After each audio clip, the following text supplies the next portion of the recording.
I came up with an awareness exercise that allowed me to focus on two objects in my field of view at the same time. This is an interesting achievement on its own, but the truly amazing part was the unexpected outcome that came along with it that made me question the very nature of free will and reality itself. Watch now as I explain the exercise and the incredible result. A number of years ago, I was experimenting with altered states of consciousness.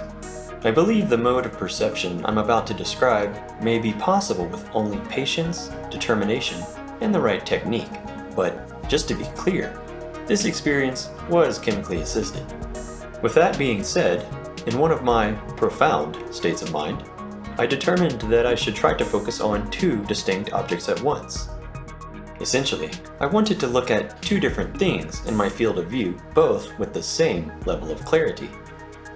You can make out color, shape, and other details in the peripheral, but by default, the mind seems to only fully piece something together when you point your eyes at it. So, even though information about things in your field of view is reaching your mind, some questions can only be answered about an object when looking directly at it. I reasoned that my mind makes certain functions unavailable in the peripheral. Nonetheless, I wanted to challenge this limitation.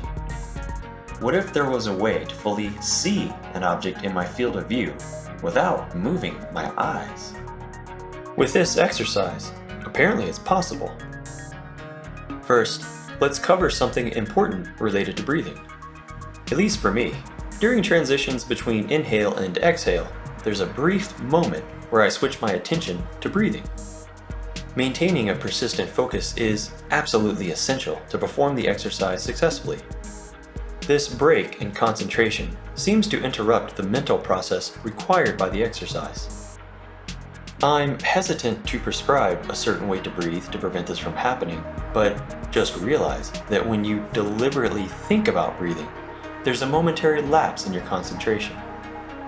My way to overcome this is to think hard about what it is I'm looking at, more so at the top and bottom of the breath.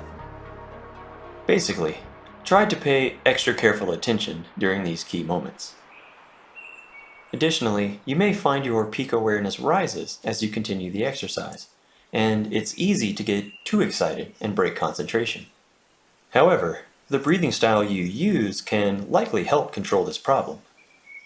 I will create separate videos to teach a number of breathing styles you can try, but for now, just know it's a critical part of the work.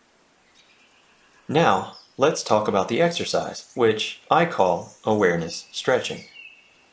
I'm not sure if this technique has already been discovered and named, but that's what I came up with. Just for this demonstration, let's use the hands on the Buddha statue. In practice, you will want to start out with objects that are closer together and more distinct. But since I like the symbolism of using a Buddha statue, for now, this will suffice. The goal is to bring both the left and the right hand into your awareness as if each were being focused on individually. If you have achieved the target level of focus, you will be able to answer any question about either hand without moving your eyes, even in the slightest. Are there any rings on the fingers? How long is each finger? Which parts of the hand are covered in shadow? No part of either hand should be a mystery to you. That's the goal, but how can this be done? I'll explain roughly what I did to make it happen. Take a good look at both hands and try your best to remember their exact appearance.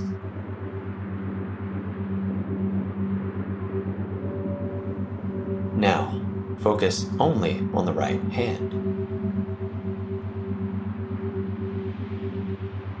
Your eyes must remain completely fixed and motionless. Without shifting your eyes away from the right hand, try to bring the left into your awareness. For me, remembering the image of the left hand in the peripheral seems to help. The deeper you sink into concentration, the more focused you will become, and the more you will perceive about the object you are trying to see in the peripheral. If this seems impossible, which it should the first time you try, you can switch your focus to the left hand. Now, your goal will be to bring the right into your awareness.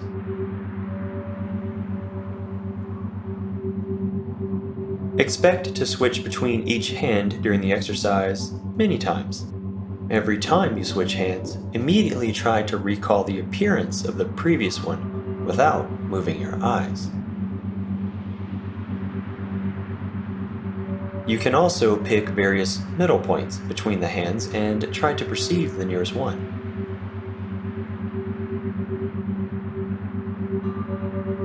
Try to think of other creative ways to perceive the objects in the peripheral, but just remember the importance of the eyes remaining completely still.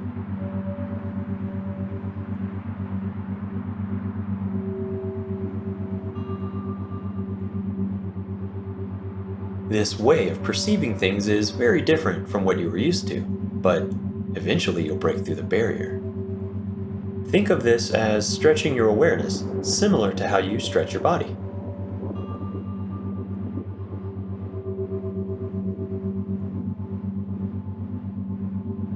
You may struggle to achieve this now in such a short time, but I did this for maybe 20 to 30 minutes before, finally, I was looking at two objects with distinct clarity. When that happened, my overall awareness suddenly shifted in a strange and unexpected way.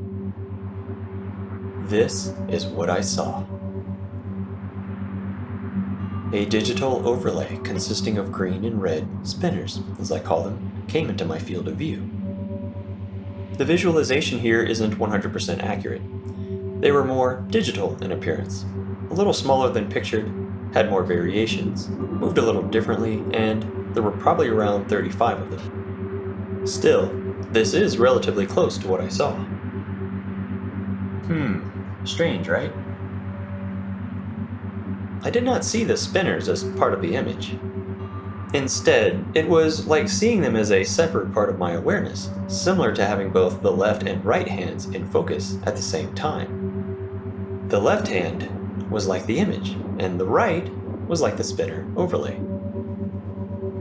The spinners moved at different speeds and had slightly different configurations. Some were what I would describe as lazy, while others were hyper-aggressive. Some seemed slightly defective, while others blipped and changed in methodical ways. They seemed to have a life of their own, and I didn't control them. Now, if this already didn't seem weird enough, here's what I found truly remarkable. The spinners were drawn to certain parts of the image that were interesting, seemingly because of color, shape, or pattern. Occasionally, smaller groups of spinners would attract others to their location. It was almost like a signal was broadcast to the other spinners to come and see what was so interesting. When a majority of spinners grouped together, the point of congregation suddenly became my focus. If a few spinners were hovering around the Buddha's face, suddenly I would have awareness of all the details on the Buddha's face. I would then be able to see if the eyes were open or closed, could estimate the length of the nose, and so on. The spinners could move to the trees, and I would then be able to count the leaves with accuracy. It was as if I was watching the underlying mechanism responsible for deciding my free will selection of interest. I ceased feeling as if I was in control of what I focused on, and my conscious awareness became more of a passenger. Here's what I think as a result of this experience, which only lasted for maybe a couple of minutes. We feel as if our free will is being asserted when assigning focus. However, if this was an authentic representation of what's going on in my mind, then I suspect something else is at work behind free will. Maybe some hidden thought process is deciding what we look at and only giving the sensation of free will action. Perhaps this sensation only exists to inform the observer about what their mind has determined to do. We feel like the conscious observer is our identity, but what if part of it is represented by these spinners or similar unconscious mechanisms?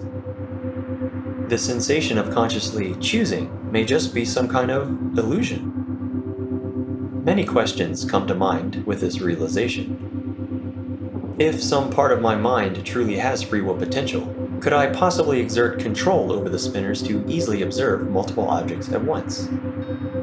If I was somehow able to increase the number of spinners, would my awareness increase proportionally? These are curious questions among many others that I now ask myself. I'd like to create some practice videos specifically for this exercise, so let me know in the comments if this is something you'd like to see. Also, you can join us over on the Recode Reality subreddit to share your experience trying this method, or you can just post in the comments below. If you watched this far into the video, that probably means you thought it was worthwhile. YouTube will only recommend this video to others if viewers interact with it. So if you're feeling generous, give it a thumbs up, share it, or leave a comment. I'm happy to answer any questions. For those who help promote my work, you have my enormous gratitude and appreciation. So, thank you, and I look forward to producing more content that you enjoy. Until next time.